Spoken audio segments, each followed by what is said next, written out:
Happy Halloween! And today's video of KamenRider Blackman is brought to you by the letter T for trick or treat, followed by the number 3, which is how many seconds Koda has to run away before I chase him. He's caught. Now he's just getting pets. All the pets. Play the intro now.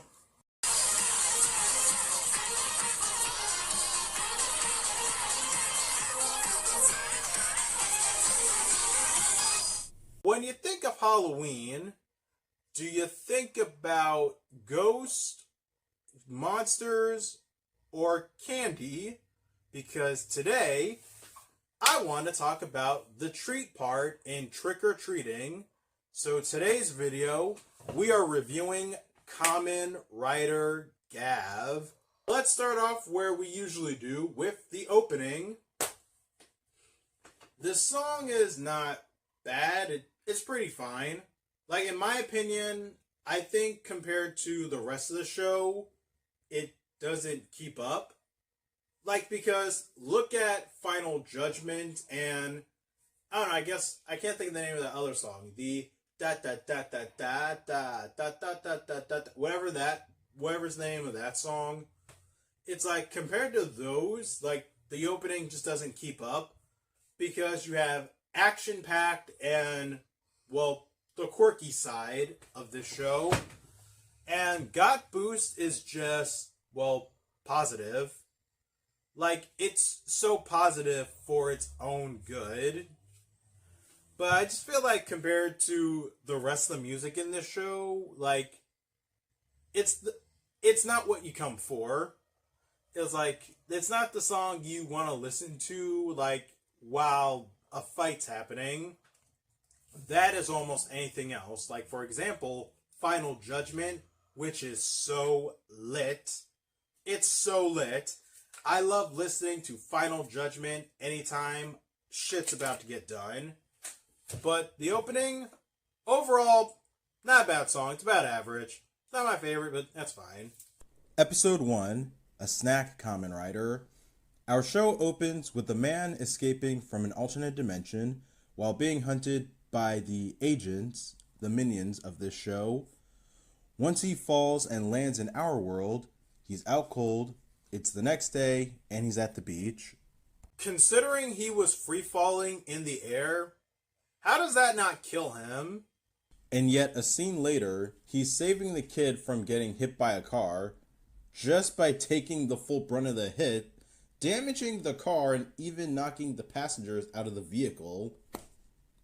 In hindsight, I blame the driver for not paying attention to the road.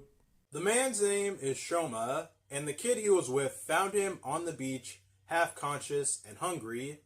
He takes him back to his clubhouse and gives him candy to hold him over. And the strangest thing happens that's apparently normal for Shoma, is that little sentient candies pop out of his stomach. This first episode is interesting because of how weird it is, and Shoma's reactions are just, what do you know?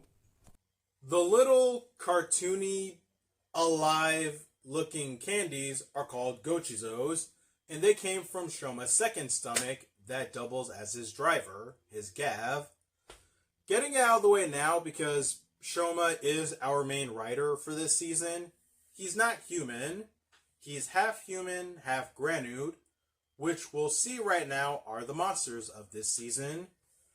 Granutes that work for our villains, the Stomach Company, can take human form and hunt humans to make ingredients out of them for dark candy, a food that Granutes eat and that the Stomach family sells for profit. And dark candy itself is super addictive. Like, we see it firsthand with the first monster of the week, just getting one and wanting more. Shoma runs into a Granute about to attack the kid he's been with and runs in to defend him. He doesn't do too well at first until the Gochizos tell him how to transform. How many things did he have to eat before now? Because there's dozens in this scene. But here we have Kamen Rider Gavv. Let's talk about his suit. The suit itself is not bad. I think I've mentioned before that it looks like an OC Rider design, and it still does in some lights, especially since it's based off of gummy bears. I'll say this, I actually do like the colors along with the suit, mainly the purple, and with the black and silver backdrop, it just looks so nice. It almost makes me wish that the rest of the suit was all purple and not have yellow and small portions of blue. Yeah, and fun fact, this suit was a proto design for Kamen Rider 01. I can see it somewhere in like the backdrop suit, but I see it the most on the feet because they're just like 01's base forms shoes. And while we're at it, might as well also talk about the belt, the Gavv. It's a big red, could be a tiki head just munching on candy. Like, this is the candy equivalent of a nutcracker, which RIP to all the Gochizos that went in that belt. You all contributed, and because of that, we at least got a good show. And so, speaking of, how Granudes transform is by revealing their second stomachs and pulling out a tooth. Because how do you be a show about snacks and not reference cavities? That was clever. About as clever as naming the rider after the belt, as Showed Up Shoma will refer to himself as Kamen Rider Gavv. And so, after Gavv beats the first monster of the week, he takes off for the unknown, only for him to start over how he did this episode, next episode. Mind you, he has to eat to keep up his rider energy, so saying peace out to go bum around, not a smart move. But he does it to keep his rider identity secret, since during a fight, Shoma was called a monster, so to him, maybe put a lid on it. Although, how does he look like a monster? He's not really monstrous. How many monsters do you know are purple that aren't sponsoring McDonald's? But, episode 2, we meet Sachika. She finds Shoma passed out on the ground and, 1, tells him to take a shower, and 2, offers him a place to stay and a job at her odd jobs business. This leads to a Granude accosting a friend of hers and the end repeating itself. Aside from that, one character I didn't mention last episode was Hanto, a journalist who's interested in monsters because when he was a child, he was out one day with his mother until she was killed or abducted by a monster, supposedly a Granude. And since then, he's found his way as a journalist to learn who or what attacked her. One more thing to mention before moving on is the Stomach family, because we finally see them in episode 2. There's Longo, the oldest son, and he's the one in charge of dark candy production. Gloda, the oldest daughter. Nivelle, the middle child, the second son, and he's the one who modifies Gavs so Granudes can take human form. And the twin siblings, Shita and Jeb, they're in charge of hiring the help and therefore first to handle Gavv. So, episode 3, Hanto meets Gavv face to face and gets interrupted by another character, Kenzo Shuga, a Granude researcher, or as I will call him for the rest of this review, Sugar. Because, come on, the spelling's right there. You're just missing the R. Episode 4, we get context for Shoma's escape in episode 1. For starters, he's a relative of the Stomach family. As a matter of fact, he's the youngest. Like, his mother was a human and his father was a Granude who kept them locked away, never to see the light of day in their world. And once his father died, the siblings no longer had a reason to not kill him. So, episode 1 was Shoma and his mother escaping the facility until they got caught, and Shoma's mother was turned into spice and killed right in front of him. What the fuck? There are a lot of moments in this show where Shoma surprisingly needs to go to therapy for, but doesn't need to. This is one of them, because what the fuck? Your mom was turned into freaking a food ingredient right in front of you and just crushed. Just, damn. Like, how Majin Buu are you? So, the only reason Shoma doesn't meet the same fate is because before the show, his Gavv was modified so he could better defend himself. And let's see here. Ah, crap, my fingers. But even if he was turned into spice, they probably would have been no good, since humans, at their happiest, make better for dark candy. That is so heavy and shocking and heartbreaking. Not only did your family kill your mom, but you also come from a race of cannibals. Just, that is scary, insane. So since humans are at their happiest, make for better spice and dark candy, Shoma finds it better to isolate himself from anyone just so they can avoid the same fate as his mom. It explains his couch surfing along with trying to hide his identity, but thankfully he quits that and moves in with Sachika. And so... Oh, and before I forget, Gavv's catchphrase, dude is such a badass. Anytime he's prepared to kill a monster, he gives them a choice. Either give up the dark candy, or he'll kill you right there and then.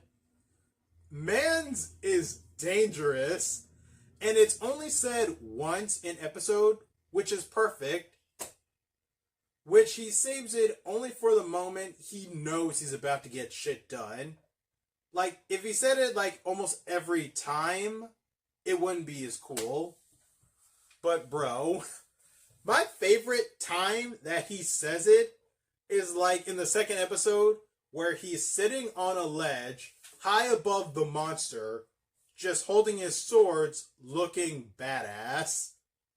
Like, he's about to cook. He is about to cook, man. Episode 5, Shoma passes out from starvation, again, and this time he's taken in by his great-uncle Dente.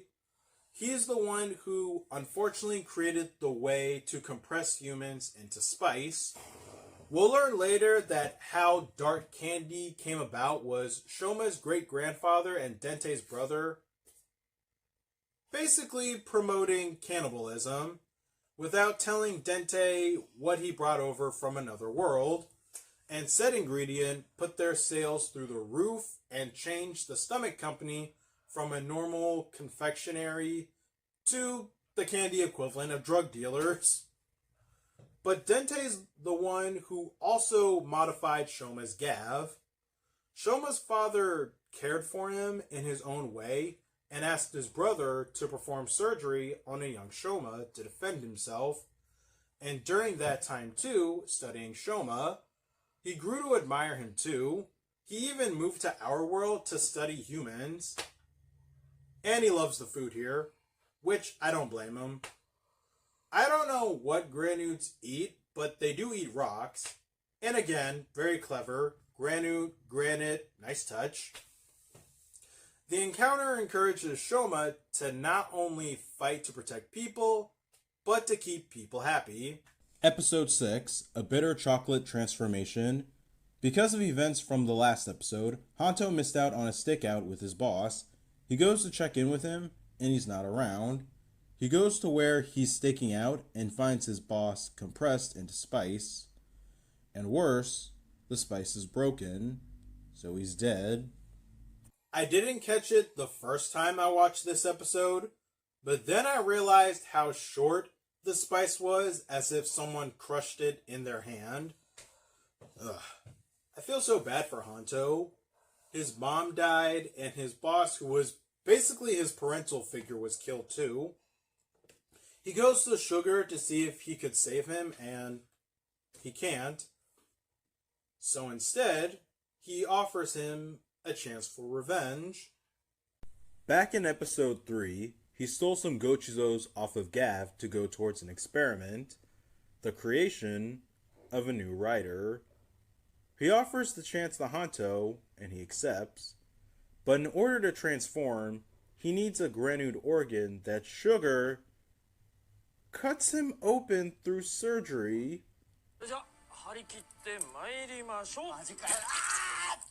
And under no anesthesia, this man's up on his feet moving around afterwards. Like, dude, you might want to sit down for a bit. But here we have our secondary rider, Kamen Rider Valen. I really like this suit. Out of all the suits in this show, it's up there for one of my favorites because everything with this suit just works. The colors, it's so unfair because chocolate is my favorite type of candy. You can ask my family. Like, I don't eat any other candy. Like, not lollipops, blow pops, bubblegum. I find that disgusting. I only like chocolate. And this suit is everything I could ever ask for, especially in a food-themed show. Only this. And so, Valen and Gavv meet each other, but they don't know that it's each other, Hashoma and Hanto, so they decide to not try to learn each other's identities. Yes, it's very silly, but within reason to protect their private lives and partnership, to say the least. Especially when you think about it, Hanto really has it out for Granuts, so to Shoma, who knows how he would react to him being a Granut. But on the other hand, if you're gonna insist on working together, I feel like in this case, you gotta establish a certain level of trust, especially since Hanto can't produce Gochizos and has to borrow from Shoma. Thankfully, it doesn't last long, not just to alleviate their fears of getting to know each other, but how long do they really think they could pull off the whole Superman Clark Kent deal? Like, what the? Hey, where's Shoma? Hey, there's Gavv. Hey, where's Hanto? Hey, there's Valen. That's like, how long do they think they could pull that off for? As if no one in this show could put two and two together.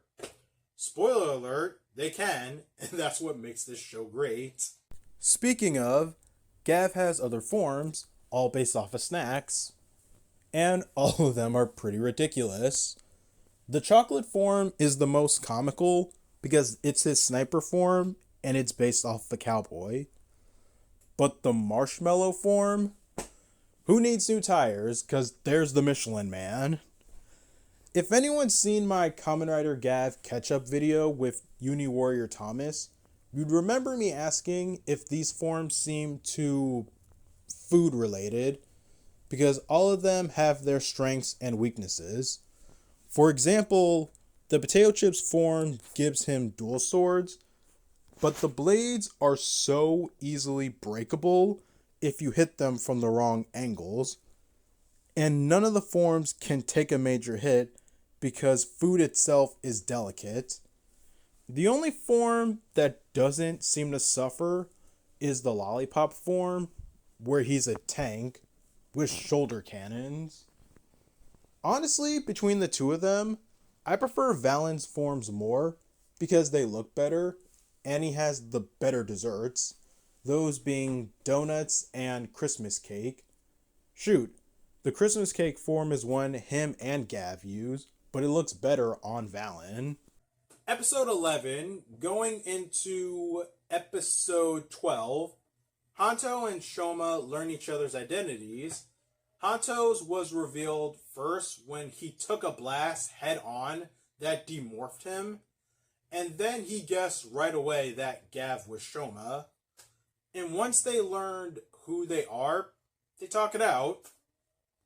But Shoma's not ready for Hanto to know he's half Granude or related to the Stomach family, but at least we have our main rider and our secondary rider officially working together. Also in episode 11, we get the introduction of a new character, a Granude under the codename Rage9. For now, he's a new part-timer for the Stomach Company to abduct humans, but more on him later.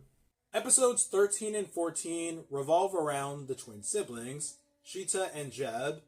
Because they've failed multiple times by now to defeat Gavv, they're let go from the family business and were going to be forced into arranged marriages had they not escaped to stay together. So in episode 13, they double team Gavv and blast him off a cliff in the hopes of killing him. And in episode 14, the tide turns when Gavv reveals his super form, Cake King. And yes, this form is amazing. I kind of wish this was the final form because of how royal it is. Not to mention, it's based off of cake, the #1 dessert ever. Like, this suit is so nice. It's quirky a bit, but it's so, like, everything with it, like, the colors, the design, it's quirky, but you can still take it seriously. Like, the frosting pen lance, that's awesome. And he can produce minions to fight with him in battle. Another reason why this should have been the final form. It's so sweet. Literally, because it's cake.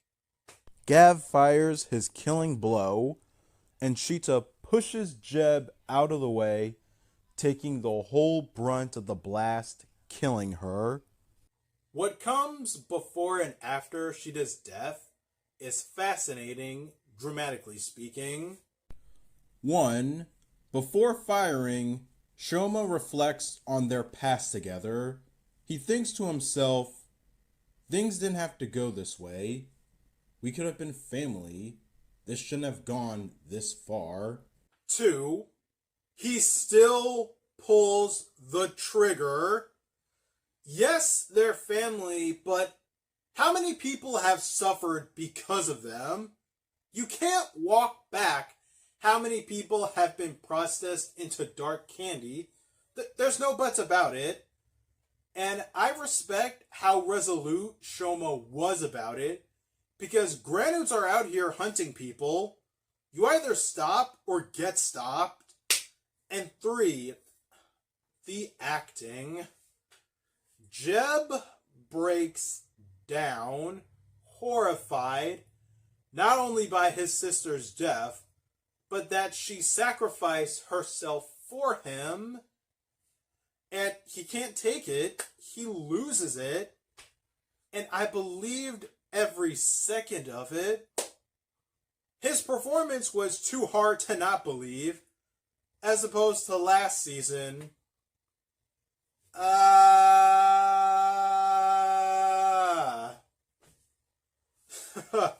So aside from all of that, what else happens? Oh, to wrap up the first arc, we get a Granude played by Stinger from Q Ranger, because why the hell not? He was awesome. His inclusion involves Hanto starting to learn about the Stomach Company, and aside from that, it's revealed that Nivelle and Sugar know each other. They exchange ideas for Nivelle to create his own Kamen Rider. And by the end of episode 16, Nivelle's driver is done, and a candidate's been selected.